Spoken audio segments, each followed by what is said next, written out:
Can you buy a second home before selling your current home? You absolutely can. It's a lot easier than you might think. And you should take a look at it to give yourself some leverage when buying a new home. Let's go talk about it.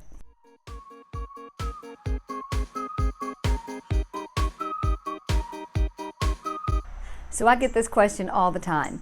I don't want to sell my home until I've found the home that I want to buy. But I also don't want to... Hey, I'm Susan Thetford with Parks Properties. I'm a 36-year career realtor, retired general contractor, and my passion is to simplify complicated real estate matters into terminology that's simple to understand and easy to follow. If you like this kind of information, please, I encourage you, like this channel, subscribe, and tap that bell so you don't miss a thing. I do a new video every single week with very timely topics. So let's talk about a situation that happens often in my business. Someone owns a home, too small. They want to upsize, they want to grow.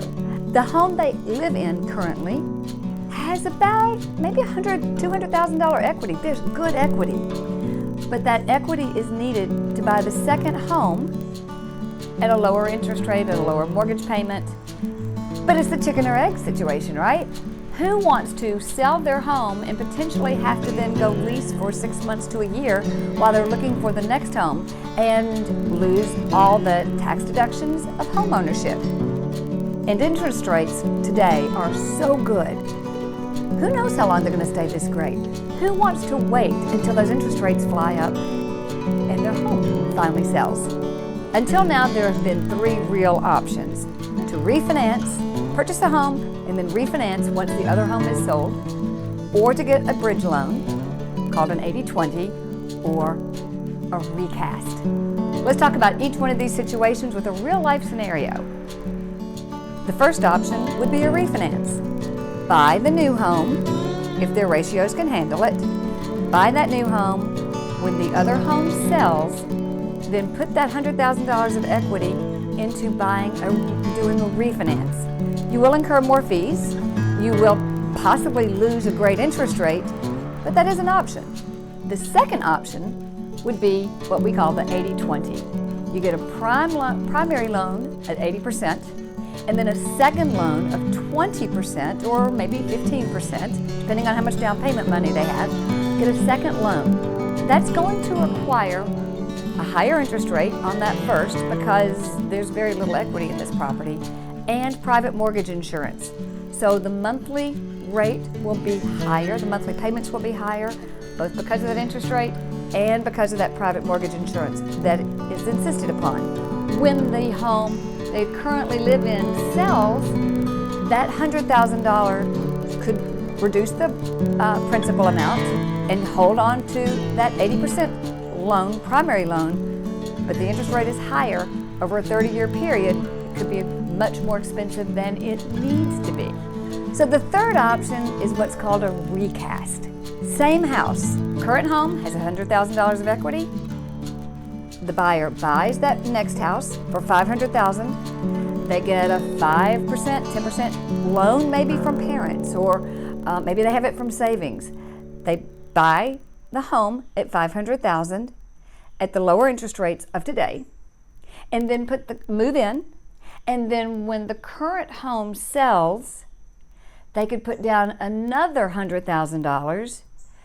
The loan amount changes, the interest rate does not change. You've got the lower interest rate, and the time period, the term period doesn't change. So maybe in year 2, they have a windfall. They win the lottery, or they get a giant raise, or inheritance. Anybody can do this at any point with a lump sum of money if your lender will do a recast. I can do that. If the person who handles your mortgage will do a recast, you can go to them and say, look, I've got another $100,000. I want to reduce my principal.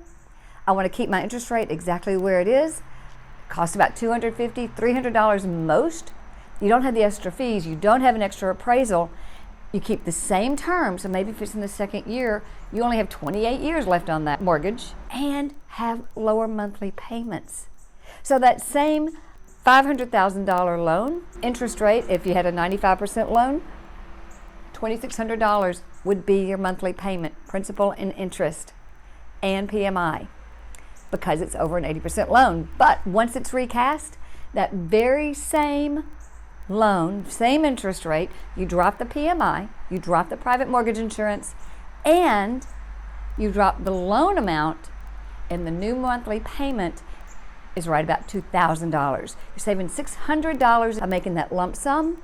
Costs about $300 to do it, to do the recast, and it is the best way to not lose advantage of the interest rates, to not lose the house of your dreams, to not have to do an interim move between a sale and a purchase. And it's a win-win-win for everybody.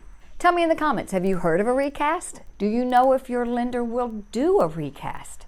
It all depends on who the servicer of. Ask the questions. I have found a recast to be the answer to so many people's prayers, but very few people seem to know about it. I want you to check into it.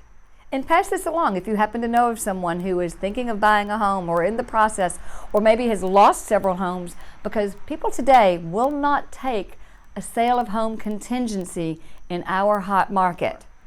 Please subscribe to my channel, talk about all things real estate here in the Nashville, Tennessee area, and principles that are good throughout the country. I drop a new video every single week. I'd love you to put in the comments, is there something that you would like me to cover in the topics? Happy to do it for you. And while you're here, check out a couple other videos. The one about Zillow is really very eye-opening, I think. Or maybe this one, who pays the buyer's agent in a real estate transaction? I invite your comments, and I look forward to seeing you next week. Blah, blah, blah, blah. How tongue-tied can someone get?